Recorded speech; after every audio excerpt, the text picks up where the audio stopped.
Good evening, everyone. I welcome everyone to the joint public hearing meeting for October 9th, 2023. I hereby bring this meeting to order. First, we will need the approval of the agenda. We have a motion. Second. There's a second. Any discussion? All in favor? Motion passes. New business. Staff? Thank you, Mayor. Members of the Planning Board, members of the Board of Commissioners. Tonight, to provide a bit of an overview of what we're going to be discussing tonight, it's going to be a little different than how it has been previously. Instead of the mayor opening up the public hearing initially, staff's going to provide an overview of the request, specifically the details, the conditions that are being applied as part of the request, the traffic impact analysis and the improvements. After that, the applicant will provide a full in-depth detail of what the request is. We do ask that you hold all of your questions until after the applicant's presentation is, for simplicity's sake. Additionally, frequently there's a lot of times that hopefully between the staff and the applicant, the questions will get answered before they even have to be asked. There will be still time for Board of Commissioners to provide questions or to ask questions, as well as for the Planning Board to ask questions. After that is done, the mayor will open the public hearing. The public will make comment, and then the mayor will close the public hearing. At that point, the Board of Commissioners will have the ability to refer the matter to the Planning Board for recommendation. The purpose of the public hearing really is for the Board of Commissioners and the Planning Board to hear the public, to get the public comment. It's really not time for dialogue or conversation or interaction between the public. We do have a time for that outside of the meeting. It's a legislative case, so you do have the capability to contact the Planning Board or the Board of Commissioners. Additionally, a stack of my cards are available on the podium in the event that any of the public does have questions. We'll be more than happy to answer them following the meeting. Once again, nothing is being approved tonight. The most that would happen is the Planning Board would make a recommendation to the Board of Commissioners, potentially for them to take into consideration for their November regular meeting. Having said all that, the request before you tonight is case Plan Development 2023-04, which is a rezoning case. The standards that are for all rezoning cases, including plan developments, can be found in section 2.2.24J of your Unified Development Ordinance. As always, it starts out with does it meet the health, safety, and welfare of the general public? Essentially, it's going to cause conditions that are going to have a negative detrimental impacts to surrounding property values, to surrounding health, making sure that it is in keeping with the spirit and intent of that. That it's appropriate for the location in which the rezoning is being requested, that the rezoning and the conditions that are being applied are reasonable and in the public interest, namely that is something that the community needs, or that is not going to adversely impact patterns of folks. And then other factors that the board may deem relevant in the situation. Unlike most regular rezonings, there is also the standard which is found in section 3.5.5 of the UDO, specifically the plan development section. It notes that the development needs to be better than what would be permitted under strict interpretation of the UDO standards. This allows for the applicant to request greater levels of deviation, but in return, we get a better development out of this. To jump into the request, this is a plan development. The applicant is requesting a rezoning from R40, which is a Wake County designation, and we'll go more into that later on in the presentation, into a planned development. Planned developments allow for mixed product neighborhoods. It allows for townhomes, as well as single-family detached, as well as mixture of uses. It creates the greatest level of flexibility for the applicant, but also allows for the greatest level of negotiation power for the town. In this case, it is a strict residential neighborhood that is being requested. And we'll go into the specifics in the layout. The property in question is on Chambly Road. You see Chambly cutting through the parcel here, and then Perry Curtis located here. The applicant is one of the planners from McAdams, but the applicant's attorney will be doing the presentation tonight. Property owners, specifically the The attorney of record for the LLC is Jim Edwards, and the property address is 1509 Chambly Road. Total, it is 136 acres. As I noted, it is Wake County R30, which accumulates to approximately 30,000 square foot lots, and the applicant is requesting planned development request. With all public hearing notifications, there's a combination of local as well as state laws that have to be followed. Specifically, signs were posted on all frontages of this particular development, including Perry Curtis, Chambly, as well as a couple of the stub streets. Public hearing notices were mailed to everybody within 750 feet of the outer boundaries of the parcel, and was put into a paper of general circulation twice before the meeting. It was posted on the town's website, and finally, it was sent to the department's email notification list.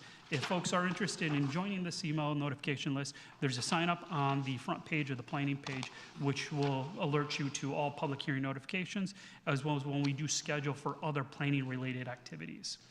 Now, when I say all frontages, it specifically required 4 signs.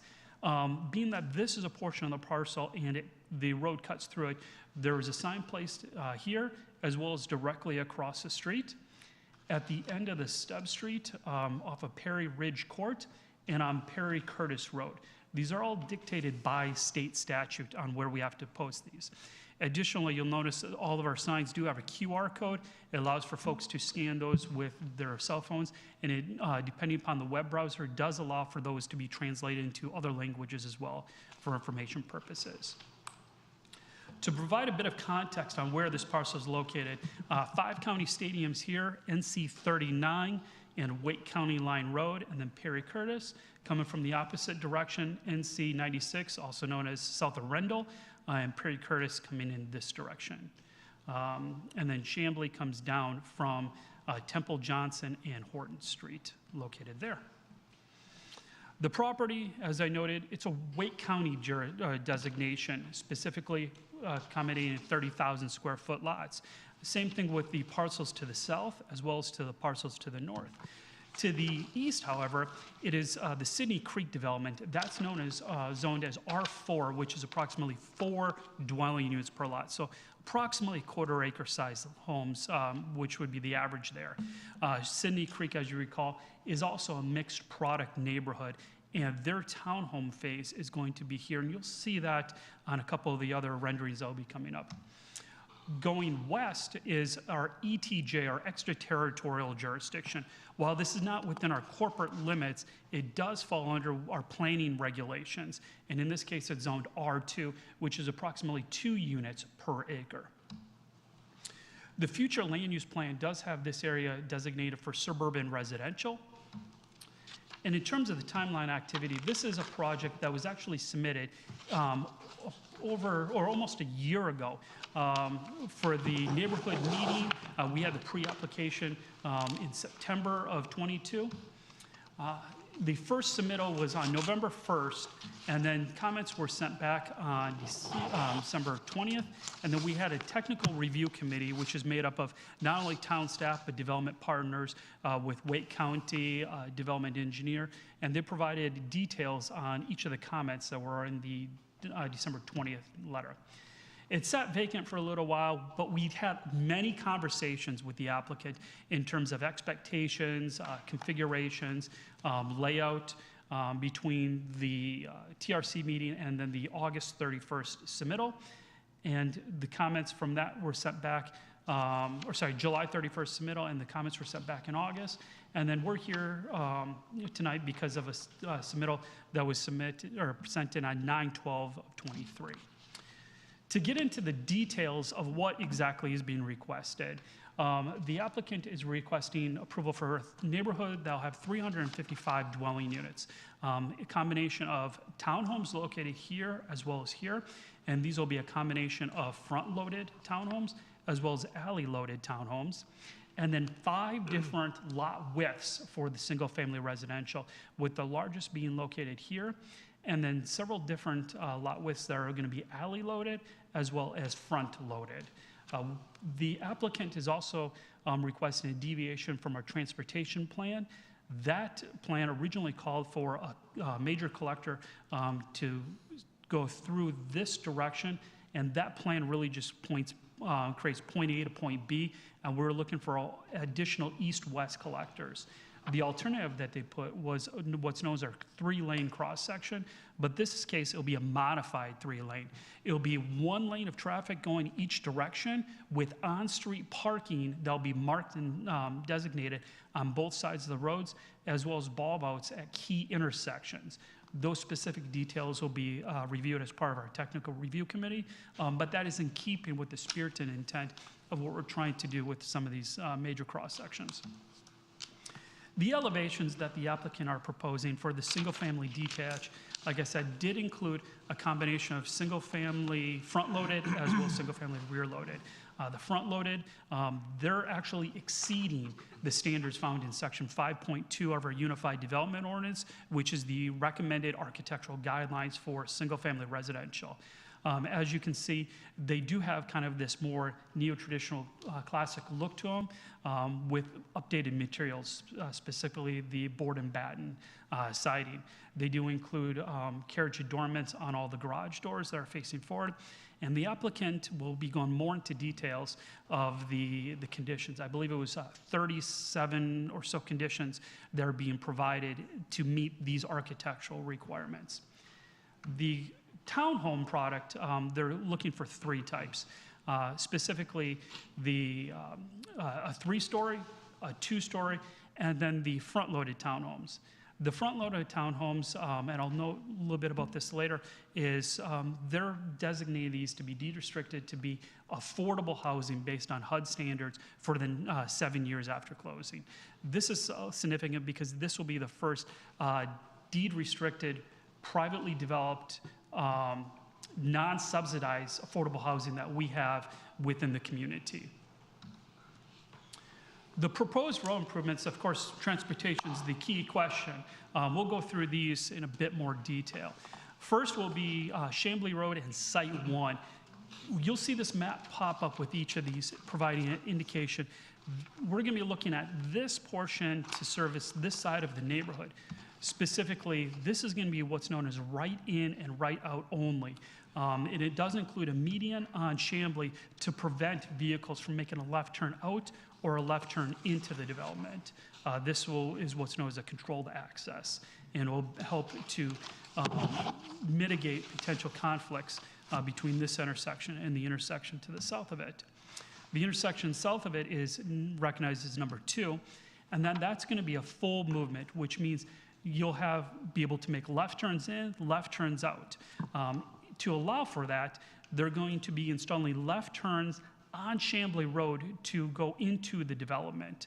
Chambly Road, you see this cross section here. This is a 4-lane cross section, so you have 2 lanes of traffic each way with a median, either a planted median or a concrete median, or these turn lanes in specific locations. Site Drive 3 is just south of that, and once again, this will be a full movement, allowing for left turns in and this turn lane on Chambly Road to really create the safest possible movement getting into the townhome phase. Site Drive number 4 is going to be off of Perry Curtis. Originally, the applicant wasn't intending to provide a direct access onto Perry Curtis, but after conversations, they agreed that was going to be a benefit to the community that's being proposed. And in this case, they are providing full movement with left turn lanes constructed on Perry Curtis. Additionally, you see this widening on the opposite side. Being that in this case, they own both sides of the road, they're responsible for the full cross section, even knowing that there's nothing currently proposed on either side. You'll see more and more of this in terms of the development requests coming forward, because it's better to have the development install it now than a fee in lieu put in place, especially with the cost differential happening so fast that the fee in lieu today may not cover the cost in the future. Off-site improvements, as you recall, we revised some of our standards, and many months ago, you may have remembered me mentioning a scoping meeting where we were looking at some pretty significant off-site intersection study. The first of which is NC 96, also known as Arundel and Perry Curtis Road. As you recall, this intersection, if you're heading on Perry Curtis to Arundel, and you're looking to make either a left or a right turn, you have to just about turn around to see that. They're going to be working to address that. In addition to a turning lane that they'll be installing in 96, they're going to change the alignment of this striping to allow the vehicles to approach it at a more perpendicular angle to improve the safety at that particular intersection, so folks aren't having to look behind them in order to see the traffic coming. Similar situation with an angled street is at County Line Road and NC 39, actually in Johnston County. But being that it has influence on this development, we still need to make sure that's being taken into consideration, even though it's outside of our jurisdictional authority.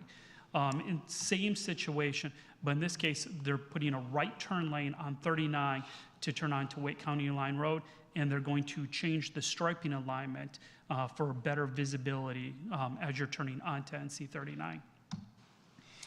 Perry Curtis / Wake County Line Road, as well as Chambly Road, located right here, is just outside of the proposed development. It's right there at the county line. And right now, you have a through movement on Perry Curtis Road and then a stop on Chambly Road. At some point, this will have to be reviewed, so it's going to be monitored, and when the warrants from NCDOT allow for it, a all-way stop or a three-way stop will be installed at this particular intersection. There's some other improvements that were reviewed, but they actually were deemed already to be addressed as part of the Sidney Creek TI. An example of that is 39 and Old 264, or Old 264 Highway, where Sidney Creek is actually in the process of working with NCDOT for the installation of a stoplight at that particular intersection. Utility allocation policy, the full details are provided in your packet. The applicant did have to sample through a lot of different categories. As you recall, the base for major subdivisions is 10 points, and our UDO requires that you achieve 60 points through the utility allocation policy. So combination of activation of the pond, installation of fountains, on-street public parking. There is a wide range installation of native species or shade tree species, as well as a pollinator garden, all the way to the features around the pool deck, the clubhouse. And I'm going to touch on this number 5 I mentioned. That is something that we included as a possible option in our utility allocation policy, kind of a carrot approach to really help developers start thinking about this as a possibility. In this case, they're looking at 10% of the townhomes being deed restricted. And that is based on our standards as well as the HUD standards of how that is calculated. Specifically, it'll be the front-loaded townhomes. Ultimately, the applicant only needed 60 points, but they were able to calculate achieving 73 points based on the amenity packages that they were putting forward. So kind of in conclusion of my portion of the presentation, the standards of 2.2.24J, to remind you, doesn't meet the health, safety, and welfare of the general public. Is the proposed development appropriate for the location in which it's located? And is it reasonable and in the public interest? As well as any other relevant factors that the board may deem necessary. And then once again, being that is a planned development, is this better than what would be permitted under strict interpretation of the UDO, specifically standards that are found in section 3.5.5. Ultimately, staff does recommend accepting public comment later on in the meeting and then referring the matter to the planning board. And with that, I'm going to turn it over to the applicant's attorney.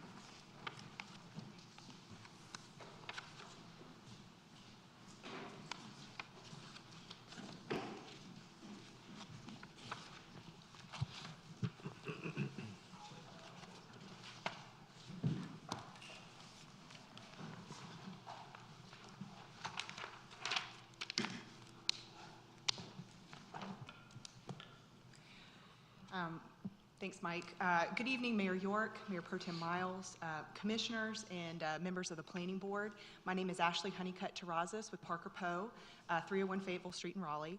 I'm joined by Reese Bridges, Ann Oakley from D.R. Horton, David Bergmark, as Mike mentioned, certified land planner, former planning director of Holly Springs, now with the McAdams Company. Ryan Akers here as well, our civil engineer, looking at civil engineering for us for this plan, also with McAdams, and Nate Boquin, here we are, transportation engineer with McAdams, here to answer transportation questions.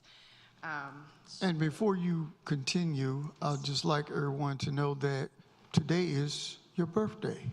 Happy birthday. Yes, I went by the Popeyes with my kids before I came here. I'm not joking. Thank you very much, Mayor. So Mike went over it pretty well, but here's the property that we're talking about tonight. It's about 136 acres on Chamblee Road, adjacent to City Creek, there to the east, development currently being built out, as I'm sure we're all aware.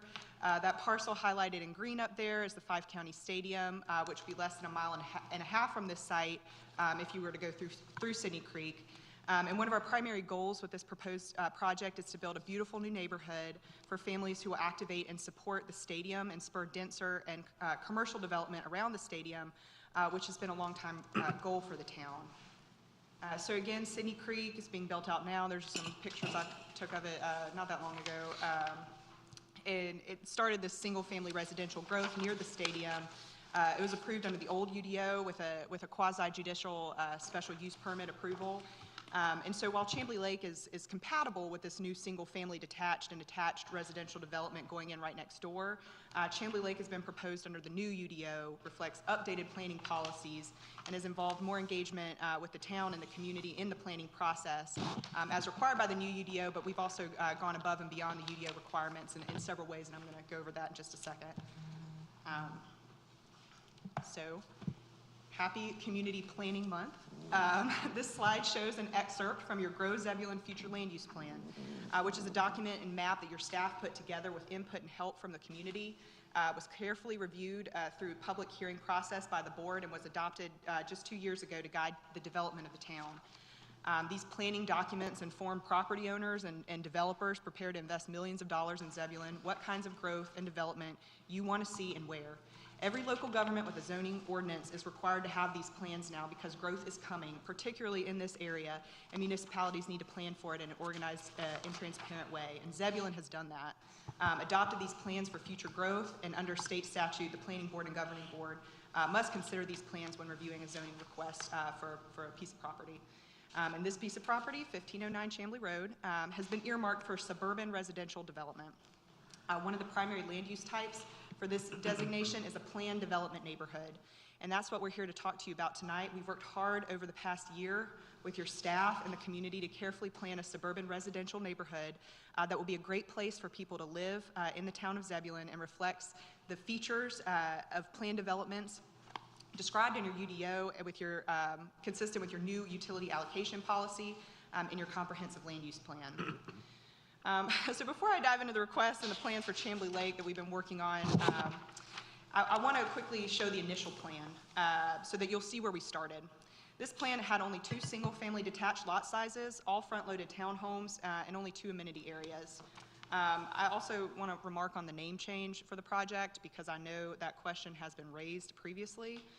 So we filed this plan development request last November, as Mike said, under the name Dory Meadows, and that name came from a desire to honor the mudcats because Dory can be a synonym for a catfish. So that's where that, and the primary goal of this, one of the primary goals of this residential neighborhood is that it supports the stadium, that the families who move here will do so in part because of its proximity to the stadium. But in talking to the town and the community, we heard that folks more often associated Dory with a forgetful little blue fish than a baseball stadium. So while our kids may think that's a great name for a neighborhood, we really realized it wasn't the best name for a new neighborhood we hope to integrate into the Zebulon community. Instead, we chose a name that highlights the most significant environmental feature on the property, the beautiful 5-acre lake that has been the defining feature of this property for many years that we want to preserve and activate for the residents, and that's where the name Chamblee Lake came from. So this is Chamblee Lake. Mike already had it up on the screen, but here it is again. And I've got the different lots, color-coded on there for you to see where they're located. We've made a lot of changes since that original proposed plan based on a lot of work that we did with your planning staff and input we received from the board and neighbors and interested community members. And so this shows our housing mix for the planned community to better meet one of the goals of planned developments listed in Article 2 of your UDO, and that's a quote from Article 2 of your UDO up there with respect to housing mix. Because more housing types and options means that there'll be more price points available for a wider variety of families in the community, which is why you have this policy in your UDO. So again, like Mike said, for this project, 5 single-family detached lot sizes, which will provide more variety, more price points than many of the other new neighborhoods coming online in the town today. We'll have everything from the smaller 35-foot rear-loaded lots to larger 70-foot lots that are backing up to the lake to accommodate larger homes and larger lots. So we've also redesigned the site to provide mostly rear-loaded townhomes, which we know is the strong preference of the town today. We did keep the 12 front-loaded townhomes in the site design, which equates to roughly 10% of all the townhomes, and I'll talk about a bit more about why we did that and the other town goals we're trying to support by keeping them in the neighborhood design in just a moment. I also want to point out that as we have gone through the process, we heard a lack of sufficient guest parking has been an issue in some of the other new neighborhoods in Zebulon, and originally we had just the required amount in there, but we've updated the plan to include more than double the required amount of guest parking. So 89 spaces required, and we have 194 guest parking spaces built into this plan. Another goal of planned developments listed in Article 2 in your UDO is that they include the establishment of public gathering areas. In other words, centralized amenities and active open space that brings residents together. And I want to highlight some of those now. We're really excited about them. We have in the center of the community a clubhouse and a pool to be built before the 150th certificate of occupancy is issued, so before half the neighborhood is built out. Also planning to provide a playground in that area as well, a play lawn, a pavilion, and a pavilion for people to gather. Several pocket parks planned on both sides of the neighborhood to include amenities like tot lots, pollinator gardens, hammock gardens, small play fields, and a dog park, and I'm going to get to the design of the dog park in a second. And finally, I want to highlight the commitment to provide 2 designated larger mobile vendor spaces, a mobile vendor area with electrical outlet hookups. They're in that central amenity area. Can't point to it, but it's right there in the middle. So two intentions with this. First, we want to provide a designated space for small mobile vendor businesses to come and to serve this neighborhood and likely Sydney Creek as well, for these residents to walk to and promote and support a variety of small businesses. And by having this as a designated area, it encourages those businesses to come during hours and days where the demand is there, in a designated area where it's safe to gather around a mobile vendor, and it'll have outlets for the mobile vendors can use. If you've ever had food trucks come to your neighborhood without a designated place for them, like we have in my own neighborhood, they can cause a lot of issues with traffic and pedestrians if there's not a designated place for them to go. Second intention here, like we just talked about the land use plan, this is designated suburban residential. Commercial uses are not contemplated on this this suburban residential site on your land use plan, as the commercial uses generate more vehicular traffic, which neighbors typically don't want going through their neighborhoods. The businesses want it, but the neighbors don't. And your land use plan states that neighborhood-oriented commercial uses are more appropriate on corner sites, which this property is not, but we still thought that this would be a good way to activate a gathering area with some small-scale commercial uses in a way that should generate primarily foot traffic from neighbors and would not require any additional insurance management costs for an HOA, like it would if the commercial business were permanently operating on an HOA-owned property, and that would have to be passed on to residents through HOA fees. So all while providing a safe and designated space for businesses, small businesses, to serve the Chamblee Lake neighbors. And then that more significant commercial development, as indicated on your future land use map, should be located around exit 21 of 264 around the stadium. Okay, again, another quote from your UDO about plan developments. I want to talk about Article 2 plan development goal of quality design and environmentally sensitive development, and the ways that we've tried to incorporate that into this plan development design. First, we're preserving more than three times the required open space for the development of this site. 30% of the property will be preserved. Second, we're preserving and amenitizing the most historic natural features on the property. So we adjusted the design for the corner of the property on the east side of Chamblee Road to avoid the large champion trees that were around the old farmhouse on the property, and that's a picture of one of them that I went out and took the other day, right over there. We didn't get any utility allocation points for preserving champion trees or anything, and we lost some density to do it, but we also needed to keep some of the front-loaded townhomes in the design over there. It's kind of a tight corner in order to accomplish this and avoid those trees. And you can see that's an excerpt of the plan over there in the top left. And those little dots right there, those are the surveyed locations of the trees with the diameter breast height, how big they are, and the species noted as well. So we're trying to accomplish this type of environmentally sensitive design that Zebulon's trying to encourage in planned developments. And so we moved the dog park next to the champion trees to have one large amenity area for dogs and people alike. We also designed the neighborhood around the Chamblee Mill Pond, which we renamed on the plans when a neighbor told us that that's what the 5-acre lake had historically been called, the Chamblee Mill Pond. And we wanted to activate that lake for neighborhood residents by providing a dock for fishing, which is what we were told by neighbors the lake had historically been used for, and natural walking trails around the lake. We're also committing to pollinator gardens in the amenity areas and using primarily pollinator plants in the stormwater control ponds. We've done this in other communities, and we know Zebulon is looking to become a bee city, so we wanted to help promote the goal of supporting pollinators by incorporating more pollinator plants into that neighborhood design. We'll also be providing at least one fountain in a stormwater control pond because we know that's something the town encourages. And not only does it look nice, especially around the entry features that we'll provide on Chamblee Road, but it aerates the pond. And we've committed to using native and adaptive species only in our landscaping in the perimeter and streetscape buffers, no invasive species allowed. We're also committing to an enhanced 30-foot landscape buffer on Chamblee Road, and that's what that bottom left image right there is a snip of what that 30-foot landscape buffer is going to look like on Chamblee Road, the shade trees, and then the canopy trees and the evergreen shrubs and things, and the plants that we're committing to for that buffer, enhanced buffer. And next, your video calls for planned developments that are walkable with ample pedestrian infrastructure. Chamblee Lake has over 6 miles of walking trails, sidewalks, and multi-use paths. And I have those called out here on this slide. So the yellow shows the planned sidewalks. The pink is the 10-foot multi-use paths.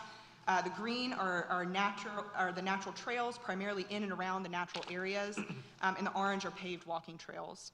Crosswalks across Chamblee as well to connect both sides of the neighborhood for pedestrians. We're also committing to outdoor exercise equipment along the trails, at least 4 pet waste stations along the trails, a bus pickup location if allowed by Wake County Public Schools. They have to give us the okay to do that, but we're thinking and hoping that they will. And we commit to a bus pickup location to include at least a shelter, a bench, a trash can, and at least 5 bicycle spaces for children to wait for the bus. And then also bump outs. Mike mentioned those earlier. Bump outs to protect on-street guest parking. And that image down there in the middle shows you what a bump out looks like. So you can see how it's bumped out from the sidewalk, protecting that car that's parked there in the on-street parking. That also has the effect of slowing down traffic, protects people getting in and out of their cars, and is going to be make it safer for people to park there. So it makes the street safer for both cars and pedestrians. And those bump outs are shown on the street in your plan.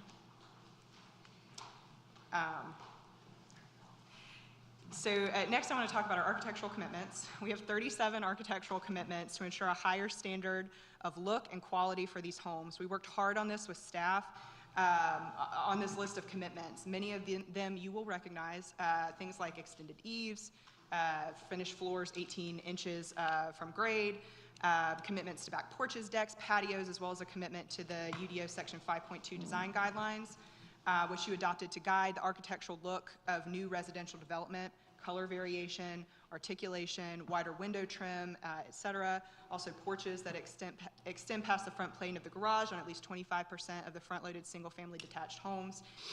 Again, new, beautiful quality homes that will look great from the street is what we're planning here.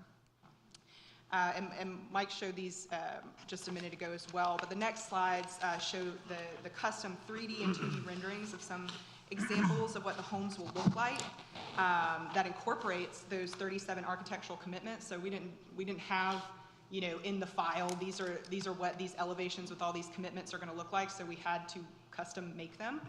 And they incorporate the commitments that we have written in the document. So we had to modify the homes to meet Zebulon's higher standards. Again, there will be more colors, plenty of options for homeowners to choose, more variety in the homes as you drive down the street, of course. It's not just going to be these, you know, these two elevations. And we have that in the text of the architectural commitments for sure, but we wanted to show, and it took a while to get these done, but we wanted to show the intended, more updated design that we're planning for this community. And so there's also these are a couple of the 2D renderings because we wanted to show the back and the sides as well. And again, windows on every floor, you know, that's not just going to be a plain wall, blank wall. And then the back porch and back door. There's going to be back porch or a patio back there as we've committed to in the text. This is the rear-loaded single-family detached example elevations. Again, a couple different styles here, but there will be more variation in the actual neighborhood. These are just some custom elevations that we had to do to show the standards that we've committed to, you know, for this particular project. These are the rear-loaded single-family attached elevations, so the rear-loaded townhouses, a couple different styles here, but again, complementary, blends with, and goes with the rest of the neighborhood. And finally, these are the planned elevations for the 12 front-loaded townhomes on the eastern side of Chamblee that we need to keep in the design to avoid the champion trees. These homes have the same architectural standards as every other home in this neighborhood. We're not asking to get a deviation from any of the architectural standards for these homes, even though they're going to be deed restricted affordable. They're going to be integrated seamlessly with the other homes, and there are many buyers who prefer front-loaded townhomes because they have a backyard, but even so, we know that allowing front-loaded townhomes is a deviation from your UDO, so we've committed to offset that deviation by partnering with the town on another policy goal, and that's keeping some of the new homes coming to the town affordable. Okay, so there's a lot going on here. So consistent with your utility allocation policy on affordable housing, we have committed to making the front-loaded townhomes deed-restricted affordable for families earning no more than 80% of the area median income for 7 years. And I want to break down what this means because this is an issue I'm very familiar with and means a lot to me personally. I'm from Wake County, and I've seen, like all of you, what the growth pressure of all the people wanting to live here has done to home prices, particularly in the past 5 to 10 years. And while I know that Zebulon is still one of the most affordable places to live in Wake County today, that is not necessarily going to be the case in the next few years as all of the new homes that are being built come online. I know that the average home price in Zebulon today, again, is relatively low, but that is not what the new homes that are being built are being sold for. They're going for much more than that. And the median Zebulon home price is just going to keep rising. So I do commend the board for preemptively trying to address this issue in new development as these new developments are coming online. And so yes, I'm a land use attorney. I represent for-profit home builders and developers, but I also volunteer and help advise CASA, which is a nonprofit that develops supportive housing to bring people out of homelessness in the Triangle. So I've spent a lot of time looking at affordable housing development and issues particularly. So let's break this down. Like Mike said, I know this is the first time that you've had a development come through that's committed to affordable housing. And so I want to kind of break down what this condition means. So area median income is, like it sounds, the average income based on family size of families in any given area of the United States. These median income figures are calculated by the Federal Department of Housing and Urban Development, HUD, every year, and we are in what HUD calls the Raleigh NC MSA, which is Wake, Johnston, and Franklin counties. So that's our area where they calculate the median income. Every affordable housing zoning condition or density bonus provision in a zoning ordinance is based on these HUD area median income numbers. So while I understand that our area, according to HUD, is large and there may be some variation in the Wake, Johnston, Franklin County median household income and the Zebulon median household income, these are the numbers that we have to use to calculate this because we know that they're accurate and we know that they'll be updated annually. And while I put a snip from HUD's website with the 2023 AMI numbers for our area there up on the top left. I know it's a little hard to see unless it's right in front of you. But as you can see, a family earning 80% of the area median income this year or is considered low income by HUD. And this year, that's an income of about $90,000 a year for a family of 4. So what does it mean to be affordable for a family at this income level? It means that the home would have to be sold for a price that would allow the family not to spend more than 30% of their monthly income on all housing costs, including things like property taxes and HOA fees. Affordable for a family earning 80% AMI is an elusive price point for for-sale housing. And I have this great chart up here on the right that I actually stole from the City of Raleigh Housing and Neighborhoods Department, which I think really illustrates this well, about how different types of housing at different price points are funded. And I can delve into it more if you have questions. But the important point is that you see on the bottom, that's for-sale housing right there. Most for-sale housing starts at prices that are affordable for families earning at least 120% AMI. And that's all for-sale housing. So there's not much for-sale housing and no new for-sale housing, I would argue, that is affordable for families earning 80% AMI. And Zebulon is not an exception to that. I mean, when you've got these brand new homes coming online, this is not a price point that you're going to see.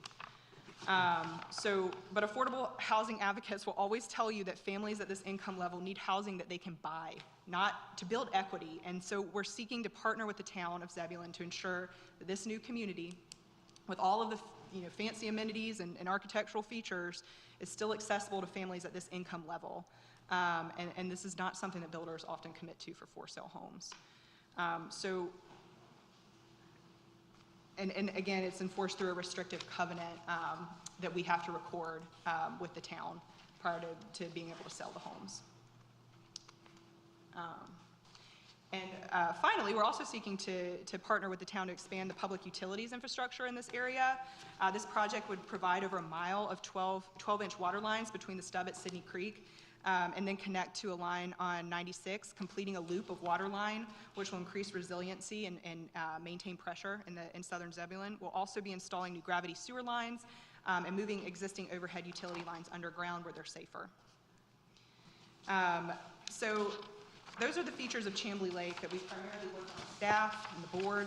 But now I want to turn to the engagement that our team has done with the neighbors and the community as we have gone well above UDO requirements to meet with and engage with neighbors. Your code just requires one pre-filing neighborhood meeting, which we held almost a year ago, and sent notice letters to properties 300 feet from the site. But you changed the requirement to a wider notice area, and we wanted to update the community about the progress that we'd made on the project. So we sent out notice letters to 750 feet from the site and also posted notice signs on Chamblee and Perry Curtis to make sure that anyone driving by who was interested and wanted to talk to us about the project was notified about the meeting.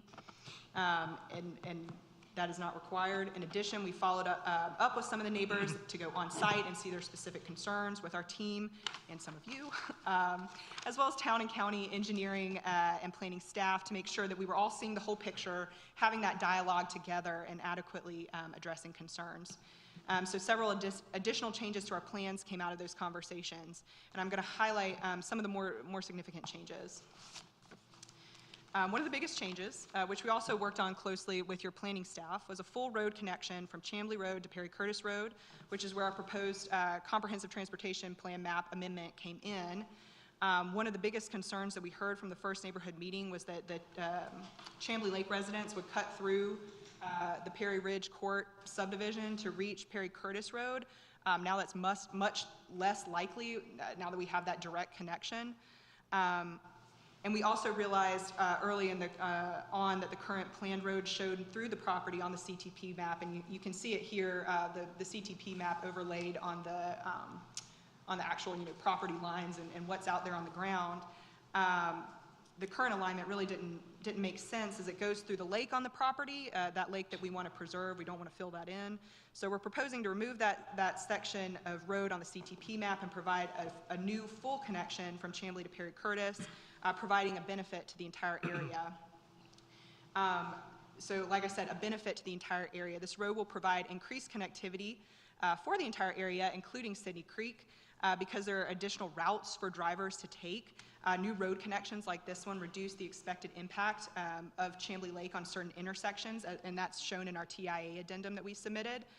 So additional connectivity means redundancy, which is good for your road network, but not good for joint public hearing presentations. Moving on. We also realized that the current CTP map had a change in a 4-lane divided section to a 2-lane divided section in the middle of Chamblee Road. It's not in an intersection, which if built out as planned would create a bottleneck. And I don't think I have to tell anyone here what kinds of traffic issues bottlenecks can cause. So our proposal would make the entirety of Chamblee a 2-lane divided section, which has plenty of capacity for expected future traffic volumes, and will also make it easier to connect both sides of Chamblee Lake for pedestrians, as Mike showed on our plans.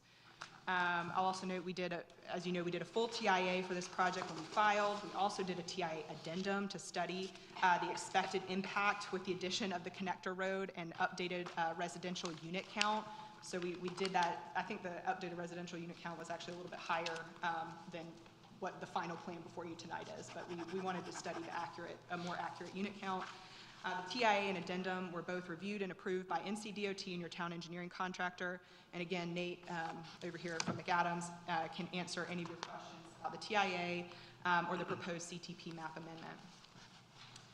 Out of those additional conversations with neighbors, we also heard a particular concern about stormwater control adjacent to the Perry Ridge Court subdivision. We heard about existing issues with runoff from these properties, so we went out there the day after a heavy rain with Ryan back there, our civil engineer, town and county engineers, to look at the topography and existing situation to see what we could do to mitigate that concern. So we came up with this condition 22. We came up with a commitment to collect the existing Perry Ridge Court runoff on our site with a larger swale, directing it into our stormwater management system and piping it north away from Perry Ridge Court. And we have that commitment in our plan development document. We also met on site with another neighbor in the area who is concerned about erosion control and sediment in streams affecting his livestock, while erosion control regulations are already very strict. To mitigate his concern, we have committed to taking additional measures above those requirements to protect streams in the area from runoff during construction. So to sum up, after an in-depth process of working with the town staff and the community, Mayor Horton and our team have brought you a plan that we believe reflects Zebulon's goals for suburban residential plan developments, as described in your UDO, in your land use plan, and I've highlighted a few of those consistent policies from your land use plan up here. Our plan also exceeds your new utility allocation policy, as Mike mentioned, by 13 points. 60 points required for a new residential subdivision in RSS 73. We're planning a variety of new high-quality, beautiful homes for a range of price points, ample amenities, preservation and activation of the site's natural features, and provision of miles of new public utilities, as well as a new connector road to serve southern Zebulon. Chamblee Lake is consistent with, but we would submit a step up from Sidney Creek, and we'll help to support the stadium and the planned non-residential growth around it.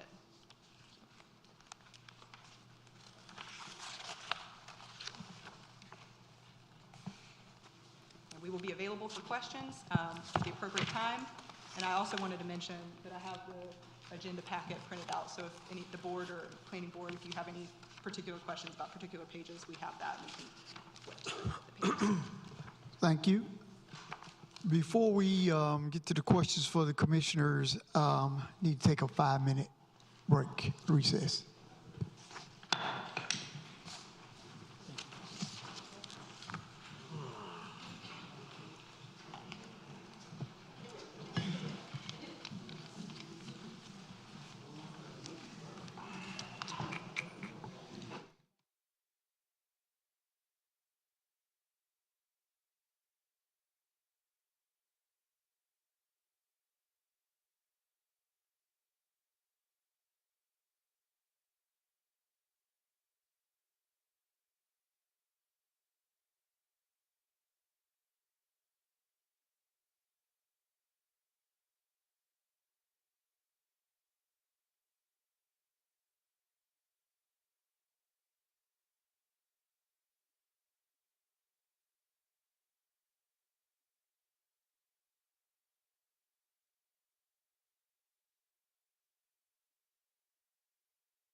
not wrong. The first time I came here, it was just a black gray box. It just said like fast food restaurant or drive through.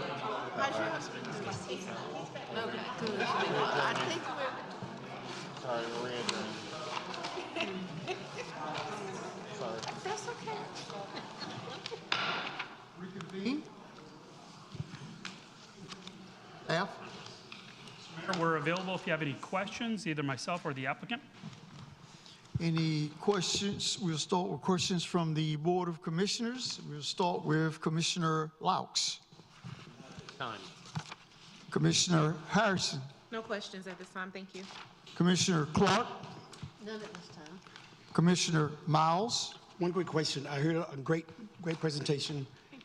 Didn't hear anything about the HOA plans for the future. What do you guys have in mind for that? Yes, this will be managed by an HOA, absolutely. At what point would there be turnover? Can you elaborate a little bit on that? When it's turned over to the community, that's typically when the community is built out and there's enough residents that can support the, paying for landscaping and things of that nature. So usually the builder is the declarant until the community is built out. So you don't have a percentage at what point we'll create some kind of like panel or something like that? I know currently, reason why I ask is currently some of the developments that we have, they created like a 6-panel, citizens, kind of like to, so prior to turning over the HOA, different things like that, because we are having that issue now. And a lot of development that we're having, the citizens are not getting that HOA kind of the way they need to in a timely manner. Yeah, so typically it's not until the community is built out, but we do hear that concern, and we might, I think we can talk about ways to address that. Yeah. Thank you. Commissioner Baxter. Yeah. So first, I'd like to make sure that the citizens know that while AMI might mean one thing for Wake County, our average median income here in Zebulon is $44,000, just over $44,000. And so what might be considered affordable when you take a look at the county is not affordable for Zebulon. In addition, I disagree with 5 of the points that were allocated through the utility allocation policy. I think that I don't understand the utility allocation policy to be functioning the way these points were awarded, because it makes it seem like 10% of the townhomes are deed restricted affordable. The way the policy, what my understanding of how the policy was written, and please know that I helped write the policy, was that if you're saying that you are providing 10% affordable housing, that's 10% of the total housing stock. Otherwise, you could say, well, I built 2 mansions and one of them's gonna be affordable. Therefore, we have 50% affordable housing in the community. That's misrepresenting the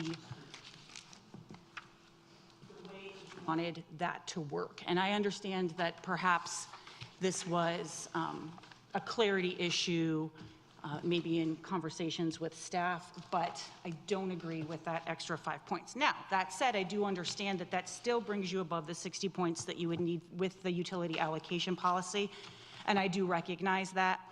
But as far as going above and beyond, it's not quite that beyond, because I don't feel it's consistent with the utility allocation policy the way we intended it to be read.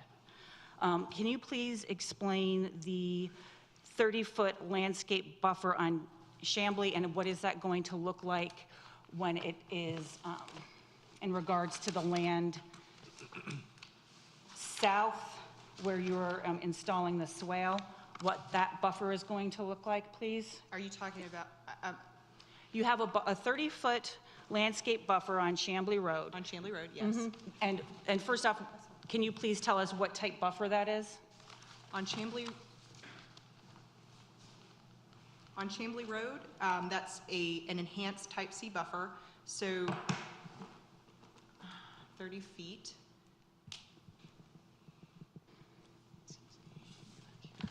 Okay, so, and I know this looks a little small on the screen, but those, big trees, those are canopy trees. We also have shade trees, evergreen shade trees, and shrubs. And that's for the Chamblee Road. And then you were asking specifically about the southern property line, Correct. is that right? The one that, That's a type B buffer with an opaque privacy fence. In the areas where there is not natural vegetation already, we know that there's existing mature trees down there. Those can be counted towards the buffer, and we do not want to take those out if we don't have to. But in the areas where we would have to take them out, in order to meet that requirement, we would have a type B with an opaque privacy fence. And that is in addition to the swale.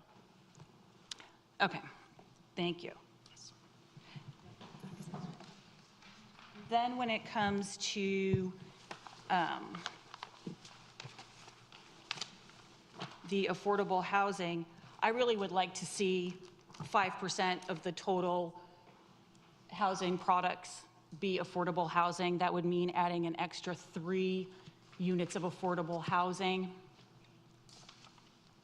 And this, of course, being affordable housing according to Wake County HUD standards, and not necessarily what's going to be affordable to people in Zebulon. This won't be affordable to the average median income household in Zebulon.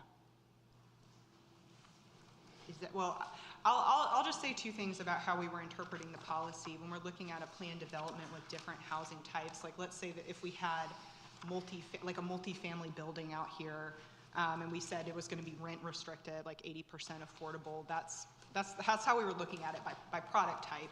But I understand that comment and that concern, and if that, that's not the way it was Because we're meant to be approving not interpreted. just single product types, we're approving the entire development. And so when a statement is made that you're providing 10% affordable housing, but it's just for a certain product type, that means a lot less than you're providing 10% affordable housing across the entire development, naturally. And I do appreciate, and I know Mike have talked about the average income in Zebulon being $44,000 today.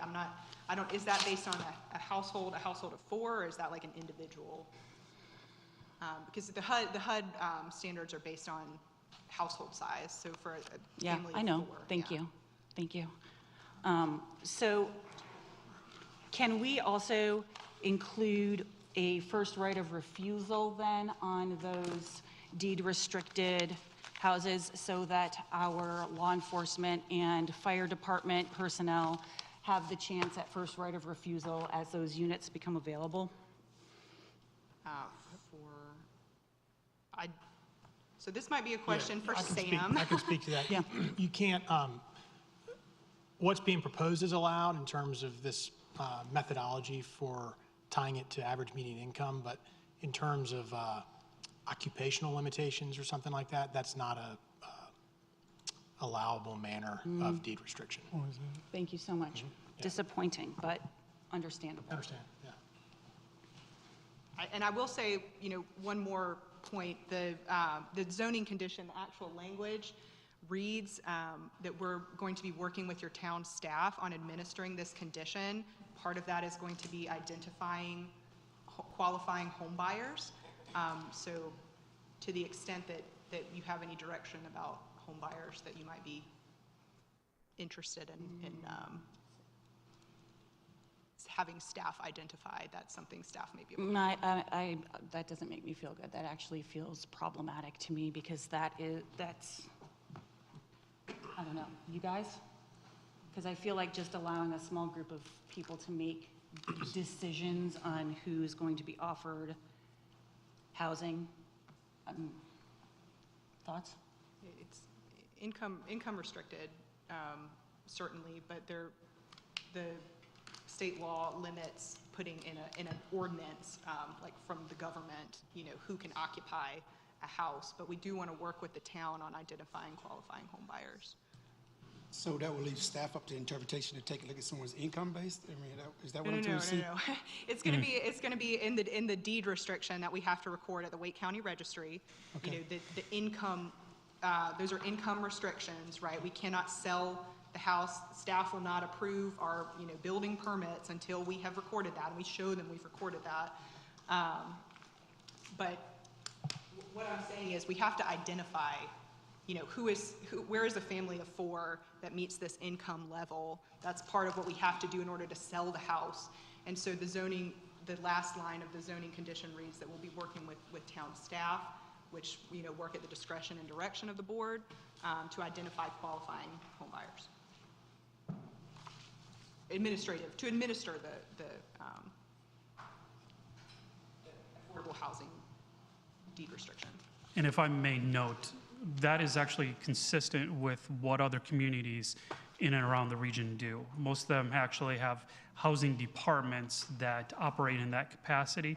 So this practice is tried and true in effect in a lot of other municipalities as well. Commissioner Laux? Yeah, I think a lot of it's more educational. For example, if I'm a person of 1 and I make X number of dollars, when would I qualify or when am I not qualified versus if I'm married and have 2 kids, what can the household income be?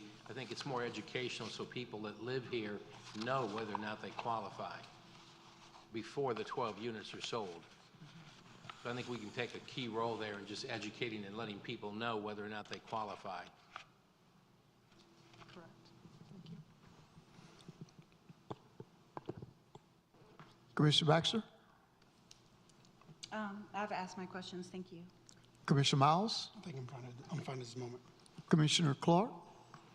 No comments. Commissioner Harrison? Good, thank you. Commissioner Laux? A short question on the TIA. First of all, I was very happy you recommended and we approved widening the area for the traffic impact analysis. I did not know that was going to result in 275 pages of reading. Yeah, it was very in-depth. Is there a reason why we use 330 homes versus the 355? The study is for 330 versus 355. I'll defer to the traffic engineer for that question. Yeah. Hi, I'm Nate Oakman, traffic engineer at McAdams. So the original study was completed for the lower unit count. At that point, that's where we were from a unit count standpoint. The addendum that we prepared, I believe, was for 360 units. So we actually went 5 additional units for that, just to make sure we had some wiggle room in case that number went up anymore. But at this point, it's just slightly more conservative than where we are. All right, and then another number I always look at on these reports is the number of average daily trips, which to me is the number of vehicles on the road. And at 330 homes, the average daily trips are 2,862. And that's probably all going to occur, I'm guessing, in about an 18-hour window, even though I know it's the average, the day is 24 hours. And if you just bump the homes up to 355, we're far in excess of 3,000 average daily trips a day. And they're going every which way in and out of the subdivision. But I'd just like to have everybody kind of take a note of that as far as the commissioners as well as the planning board to look at those average daily trips, because that has really increased traffic. Any other questions, comments from the Board of Commissioners?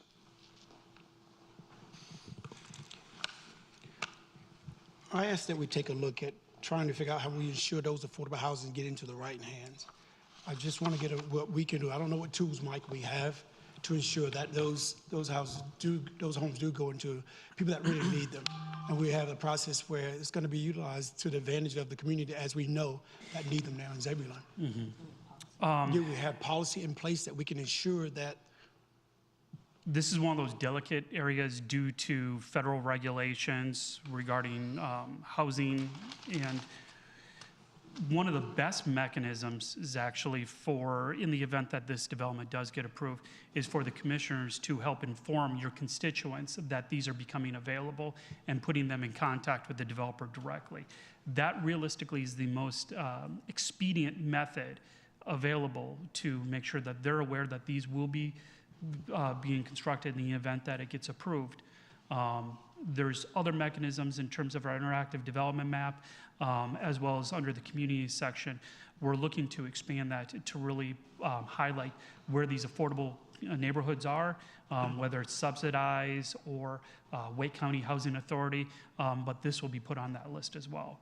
But we have to be careful that we don't cross into the line of becoming real estate agents, because we're not licensed for that. Correct, but now we'll be asking the developer to decide who lives in our community. I mean, Well, once again, it comes down to those deed restrictions, working with the developer to make sure that the language in those are specific and it reflects the appropriate guidelines based on the Department of Urban and Housing Development, as well as best practices, what's being done in other municipalities. okay, And, thank you. and I'll just say, at the end of the day, you know, D.R. Horton wants to sell these units. They will not be able to sell them to any family earning above this income level. And so anything that the town can do to help us identify buyers that we will legally be able to sell them to would be much appreciated from D.R. Horton's perspective, and you know, whatever the board wants to do to help us identify those folks. Thank you. Any other questions, comments from the Board of Commissioners? Hearing none. The Planning Board. We will start with Ms. Alexander, This time. Mr. Germano. Just two quick questions, I think, for a point of clarification. There seems to be confusion over Street A and the Chambly intersection. Will that be a stoplight or stop sign at the interchange?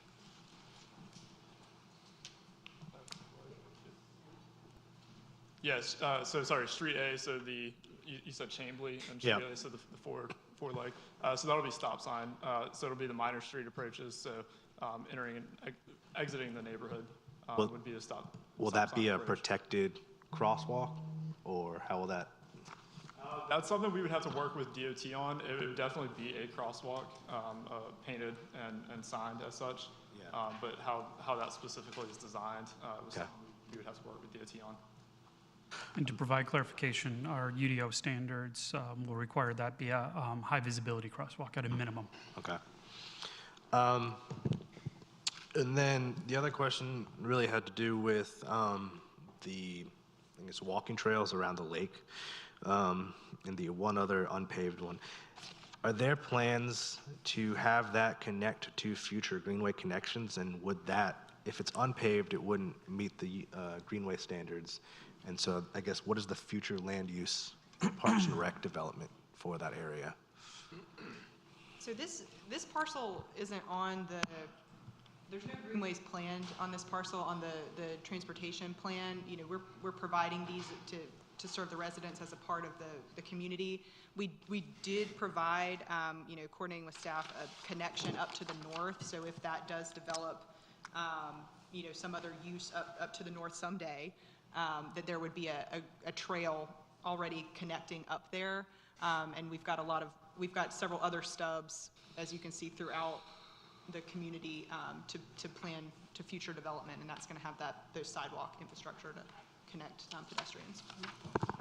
Okay, I guess just following up on that, would there be any consideration for looking at those to be paved to greenway standards? Because ultimately, I think as we start to look at the comprehensive land use plan and transportation plan, as we start to redevelop that, I think we're starting to look at how do we connect all of these neighborhoods walkable to the baseball stadium.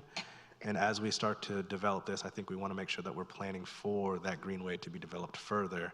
And right now, we have paths that lead out, but they're not to the same standards as the town's greenways. So if that's something we can consider, that'd be great.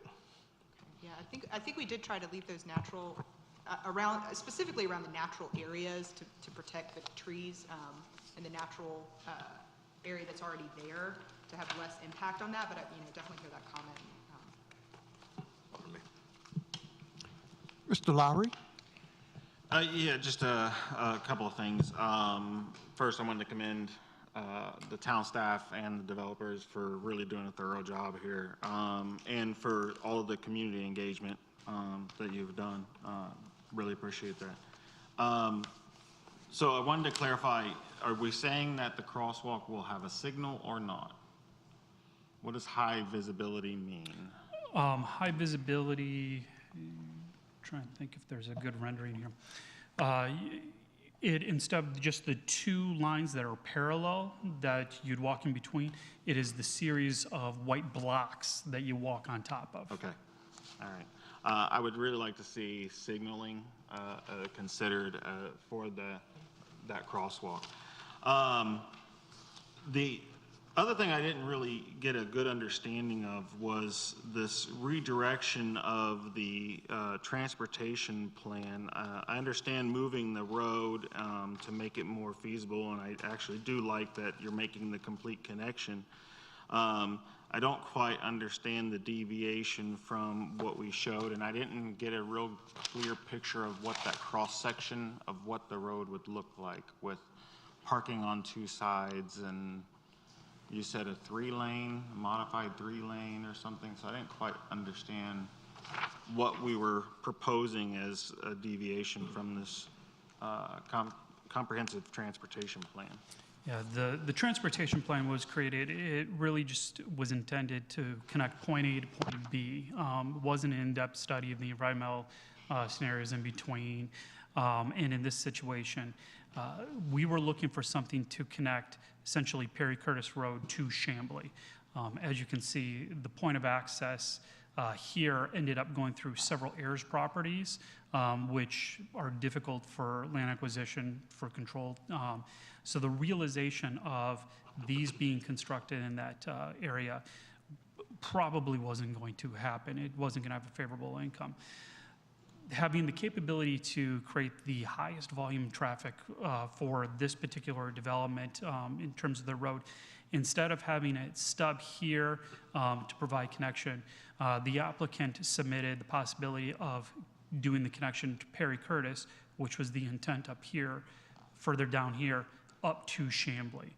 While these distant points are fairly close, this one, we realized that this was the best chance of it getting built as soon as possible. No, and I understand that. What I don't understand is the deviation from what we showed as a 4-lane divided new roadway to now a 2-lane undivided new roadway. Yeah, but it's a modified 3-lane, as you stated, with parking on both sides. So I'm just trying to wrap my head how this is going to look. Yeah. And how that's going to provide that interconnection between the neighborhoods, you know, with emergency services and things like that. Yeah, I can take that. So when we were looking at this connection and essentially what it would be serving in the future, there's no future plans for this road to extend over 264. And so it would be serving a fairly small section of the town. And so we wanted to make sure that we weren't overbuilding it, because a 4-lane massive cross-section going straight down the middle of the development, it's not conducive to walking, taking your kids out for a bike ride. And so we wanted to find something that was appropriate both from a vehicular standpoint as well as from pedestrian and bicycle standpoint. So we looked at some of the long-range traffic volumes that were out here, and the 3-lane section there is what we felt was very appropriate for those future volumes. And I think you're asking too, so we have purple right here. This is the 2-lane undivided new roadway. What we're adding to that, and we worked on this with Mike, is those bump outs with the on-street parking. Again, that's something that slows traffic down. So it's not a continual parking on both sides of the road. There's periodical breaks in that. Yeah, so it looks. I just didn't see a real clear layout of that street that really showed where those bump outs were going to be for that parking. The photo, like, oh yeah. Yeah, so this kind of shows, I mean, this is big picture. You can, if you squint, it's kind of see where the bump outs are. You see what I'm saying? It's really hard to tell what's going on. So I'm just trying to get clarification. But I understand now. You're saying it's 2 lanes with bump outs on both sides of the roads at different intervals, alternating. And essentially there, it would be, actually, if you go back. So the picture there in the bottom in the middle, that's essentially what we're looking at. So where the pedestrians would be crossing would be tapered back in so that they have a shorter crossing. Again, trying to make it a little bit more safer for pedestrians. No, thank you. I was just trying to get that clarification in my head so I knew what it's going to look like. And then my only other concern is the safety of, you know, adding additional services down here when we already know that our police and fire are stretched to get down there, even for the Sydney Creek. So Just as a general statement, I have concern with adding more down there when we don't have the support staff for that. That's all I have. Ms. Johnson? Have any questions now? Mr. Shelling? Excuse me. One, just pure curiosity. In looking at the deed, the legal description of the property, I noticed it was registered in Durham County, and I was curious as to why the property would be registered in Durham County. Like I said, just a professional curiosity. And I'm sorry. that's okay. Going back to the affordable housing piece, if you could go back to that slide. Yep. So I'm looking at the designations, basically where your purple circle is on the right-hand side. So I'm assuming is knowing real estate lingo, DPA, is that down payment assistance? That's right, yeah. So you're saying, So typically for some, what I'm saying is for somebody with a family of four, or a family with an 80% at the 80% AMI income level, to be able to purchase a home, typically that's the only assistance that's going to be available for them, like a down payment assistance program. right, And then, again, market rate, for sale housing at a minimum is 120, typically 120% Sure. AMI or above. up above where it says NOAA, what does that stand for? Naturally occurring affordable housing. So like older apartment buildings is Gotcha. typically what that Okay. means. So going back to the series of questions about how you would identify people for those housing, for that housing. There are definitely organizations out there that's what they do, is match up potential buyers with eligible properties. Different organizations, and I can't right now think of them off the top of my head. But I would say that would certainly be a good route to look into. Find folks at this income level. Yeah, so like I was talking about CASA, like that's, that's, CASA I mean, that's supportive housing. Like that's people, they serve people at 30% and below. Right. You've got subsidized rental, that's like Sure. vouchers. LIHTC stands for low income housing tax credit. So there's developers who are affordable housing developers that can take advantage of tax credits to be able to fund LIHTC sorts of developments. Right. And so this is, we're not getting any tax credits for this. This is just, Right. we're gonna sell I'm it just at trying a to lower think of price ways than what it's to, worth. you got to be careful. You'll definitely run afoul of some serious laws if you start trying to dictate who can live where. Yes, so we want to work with the town Yeah. on identifying buyers, other organizations as well. And like I said, D.R. Horton certainly has an incentive to sell these units. And what about being in communication with lenders, because lenders would be the one providing the DPA, down payment Well, it doesn't have to be somebody that's getting down payment assistance necessarily. That's just, like, if you make 120% AMI, like, you're not going to qualify Right. for down payment assistance, Right. yeah. I was just trying to.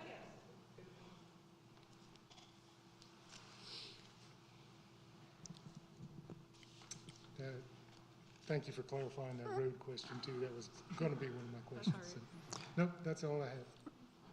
Ms. Jenkins? No questions. All right. I'd like to interject one question.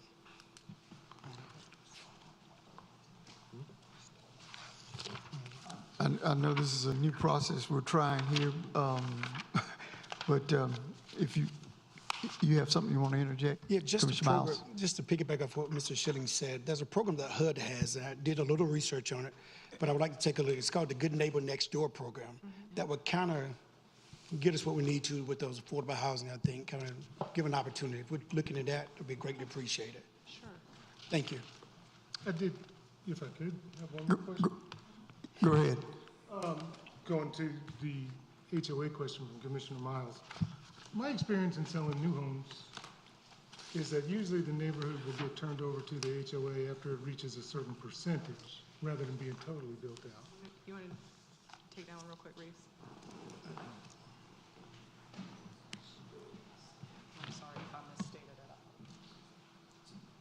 Reese Bridges. I'm with D.R. Horton. Sorry, it's the first time the podium said. Yeah, so regarding on the turnover, typically like we're involved with the community. We have engagement with the community, with the neighbors. As far as turnover, we have to stay part of the community until it's built out, just because we're still like oftentimes maintaining like the parks and everything. So as far as the turnover is not until we're sold out. But we often, I work closely with our land development manager to make sure we're still engaging with the community, addressing the concerns of our homeowners throughout the process. So while it's not turned over until the end, we're definitely engaged throughout the process, making sure we address concerns. And frankly, we really take a huge incentive, and we really care about our neighbors. I mean, it does us no good to make sure if the HOA is not operating functionally, it doesn't benefit us either. So we're very engaged in that, making sure that HOA is functional.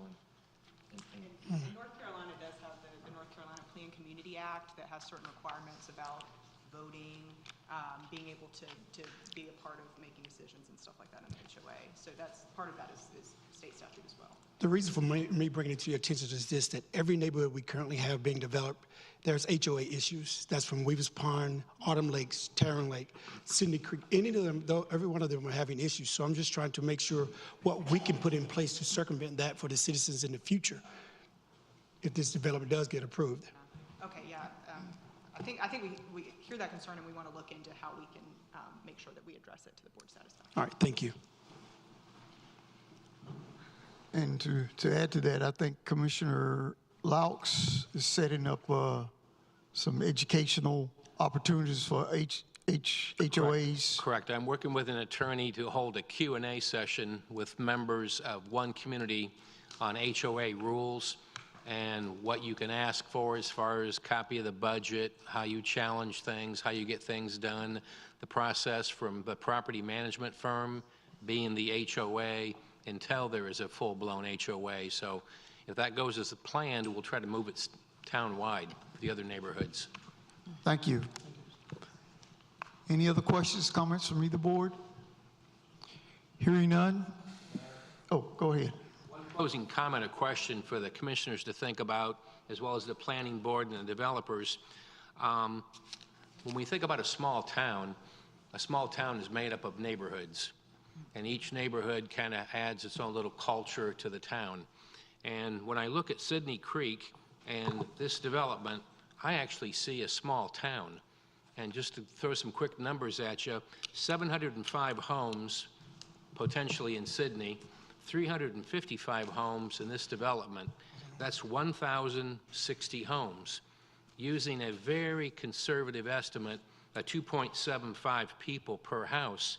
That is 2,915 people in those two subdivisions. And to me, that is like 4 times the size of the town I grew up in. And the more we can do in there as far as what I'm going to call commercial development or gathering spaces, the better. I love the idea that they want to add a food truck connections in their clubhouse area. I would even like to consider maybe a shelter, covered shelter, where people can sit and eat. I know that was an issue in Weaver's Pond with the food trucks. You either eat in your car or take the food home. So anything we can do to create a gathering space out there creates a strong neighborhood and keeps cars off of the highway. So just something to be thinking about that I've been making notes on. Thank you. Any other questions, comments? Now we will, any comments from staff? I will now open the public hearing. The public hearing is an opportunity for the public to express their thoughts, their ideas, concerns, and opinions regarding the proposed requests to the Board of Commissioners and the Planning Board. The Board of Commissioners, Planning Board, staff, and applicants will not engage in dialogue at this time. If the public has questions pertaining to the development, please contact the town staff or applicant following the joint public hearing. Saying all of that, now, is there anyone who wishes to speak in favor of the project? Come to the podium, state your name, address. My name's Jim Edwards. I'm the property owner on Chambly Road. I have a 2711 Royster Street, Raleigh. And thank you for giving me a little bit of time here. We've gotten a ton of offers on this piece of property. And the whole time I've been looking at this thing, I'm in the commercial construction business, and it's about relationships. I have a relationship with the guys at D.R. Horton and their team, and I think they presented a great plan here. There's a sense of community, there's a commitment to quality, and for sure, they're gonna make a great asset and a partner for Zebulon. If you look at the plan, what they've done is they've created a neighborhood that will foster well-being, community, and what we're all looking for, all of us in this room, and everybody that's gonna move through this area, is a better quality of life. And I think that's very important and something to consider. This project is an opportunity for my wife and I to share this property with the community. Right now, it's being farmed. We lease it out to a farmer, so I can't really say about what percentage is being farmed and what's exactly farmed there. But what this project does, there'll be kids that will be able to fish in this pond. I fished at this pond with my grandfather. The neighborhood and the residents of this neighborhood will have parks, walking trails right in their backyard. This place is going to be special to everybody that moves there. It's going to be a place where hopes and dreams are made. There'll be tears, there'll be happy tears, but it's going to be a place that's going to be an exciting place to live. As you can see, it's the first time I've seen this whole presentation, and it's quite impressive. The daily life in Chambly Lake is going to be one with a sense of community and a sense of friendliness. And all the time coming down here with my grandfather or my father, that's what Zebulon's known for. You go into any place, everybody here knows everybody there. It's going to be a place like that. So when I think about this, I think this project is good for Zebulon, and I think Zebulon's good for this project. And when I think of all of that, it just puts a smile on my face. I think it's a great project, and you guys have come up with great questions. I'm sure that the folks at D.R. Horton will address those for you. And that's all I have to say. Thank you for your time. Thank you. Anyone else wish to speak in favor of this project?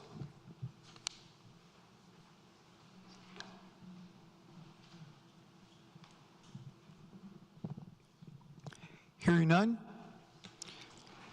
Is there anyone who wishes to speak in opposition of this project?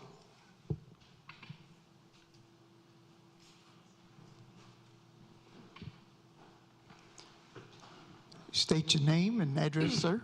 Okay, so my name is James Fountain. I live on 10405 Perry Ridge Court in Zebulon.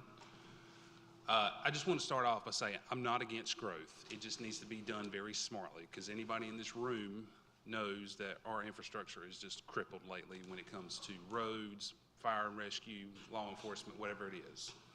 So I'm not against growth. It just has to be done smartly. When it comes to the whole, because I know at some point y'all going to be moving the fire rescue at some point to the north side of Zebulon. What's that going to do for the south side of Zebulon? And also with law enforcement.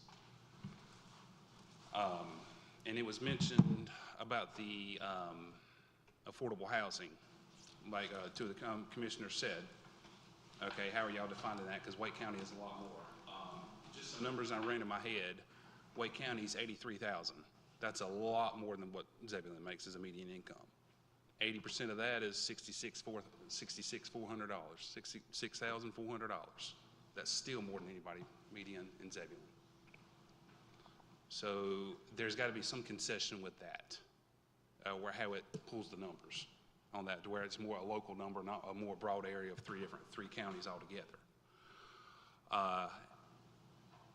And I've also expressed my concerns greatly with from ecological standpoints on that property, where I can see it flooding out. And they have sent some people out there, and they've made some, I'm not sure if you want to call them adjustments or not, but they've made some suggestions on how to prevent the flooding on my property and my adjoining neighbors on the south side of this property. They've made some suggestions on how to fix it. I'm not sure how well it's gonna work, but it is what it is. We'll have to see that. So another issue we have the wastewater plant. And ever since they've cut down all those trees with Sydney Creek, we can catch a whiff of that wastewater plant at times. If you cut down more trees, that's just gonna be more sulfur smells, I guess you wanna call it. And then we have brought up some issues and they have yet to be answered, because in our community to the south of the property and kind of to the southwest of the property, we're all on well water. We cannot, unless we're annexed by the town, we cannot get town water. So we're gonna run into the issues is if that pond is any way feeding the groundwater underground and it cuts off our water, we're dead in the water with no water. So at that point, we have no other choice but to be annexed by the town of Zebulon. Nothing against Zebulon, but I don't like paying the taxes I pay now. I don't want to pay another $1,200 a year just to get water. And then there's the cases with, this didn't come up until the last week, but there is actually two red-tailed hawks on that property that had landed in trees over there, and they're federally protected animals. And also there is I caught wind of this last night, there was a bald eagle that landed in the tree back there. So that needs to be looked at because both of those are federally protected animals.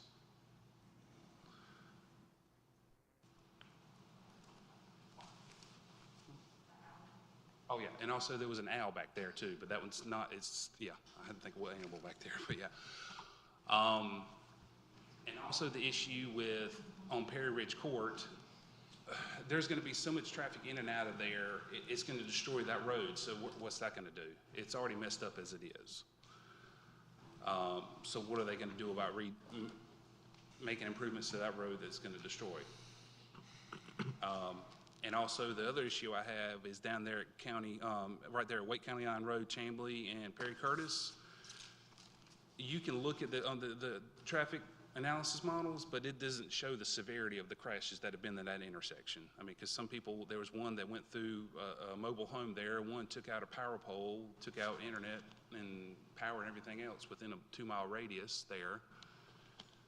And I can't remember what the other wreck was, but there's been quite a few bad wrecks on that one intersection. So more needs to be looked into that intersection with traffic analysis.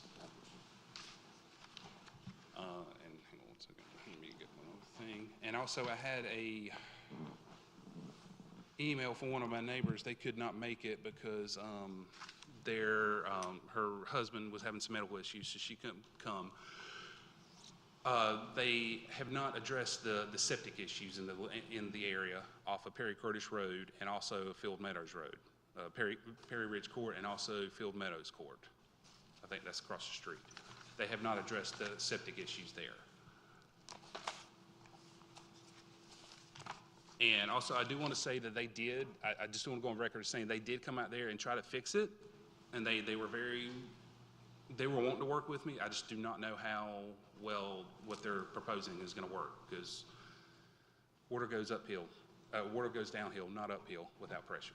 So on paper it seems to work. I just don't see how it's going to work very well. Okay, I'm good for now. Thank you.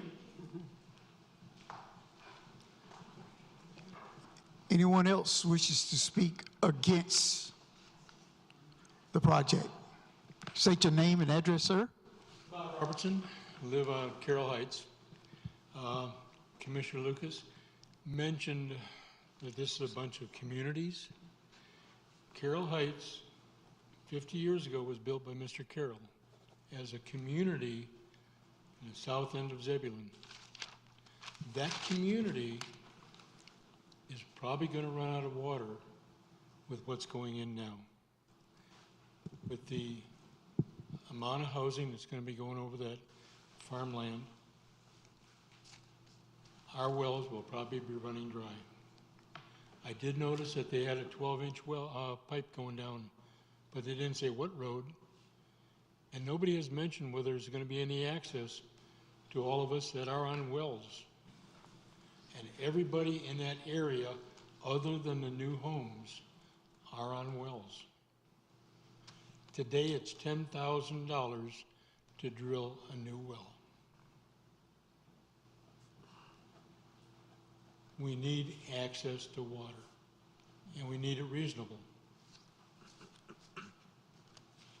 I'm all for the subdivision. I think it's great. I love what it's going to be doing to our property value. But with no water, I won't even be able to give the house away. That's it. I love what they're doing. I like the plans. They look great. Just you need to consider the communities, as Commissioner Lucas mentioned. Or the city does, either one. Thank you, sir. Anyone else wishes to speak against the project?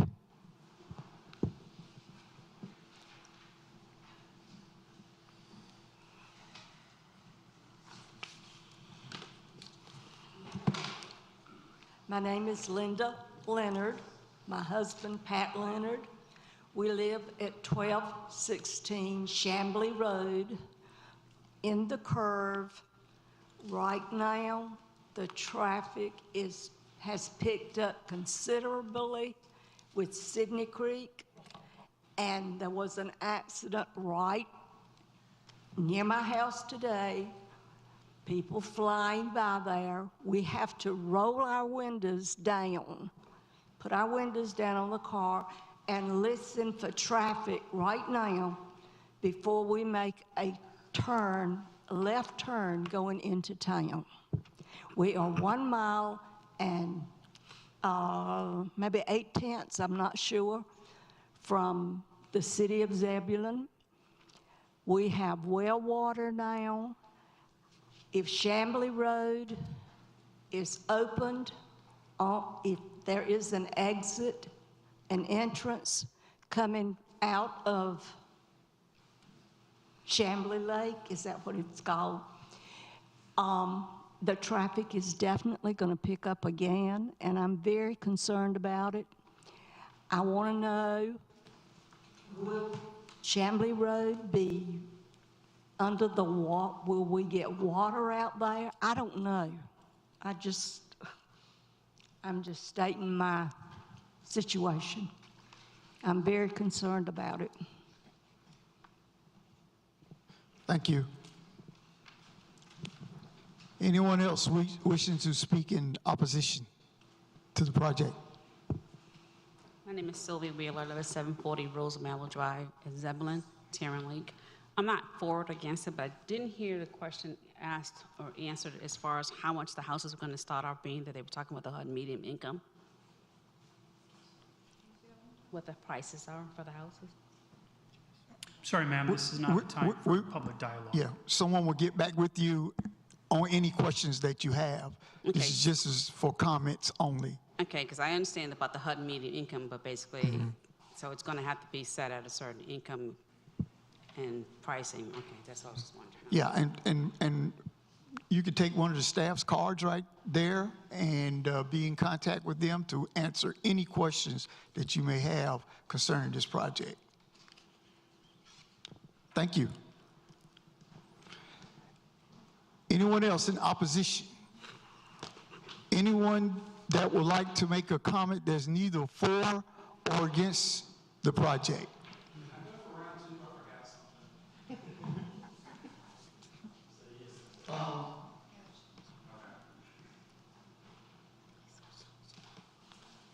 So it's me again. The one thing I did forget to say was that lake, that Chambly Lake, what a lot of people don't realize is that lake at the end of the day drains into Buckhorn Reservoir in Wilson County. So that needs to be looked at very heavily.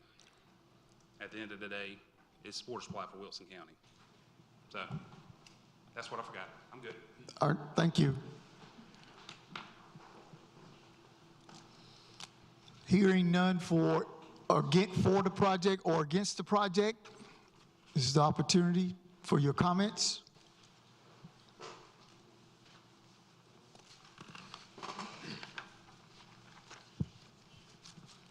So now I will close the public hearing.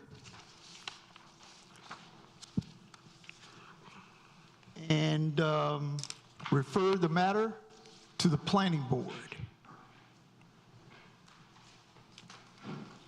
Is there a motion? Motion to adjourn. We have a motion. Is there a second? Second. Thank you, Commissioner Miles. All in favor? Meeting adjourned.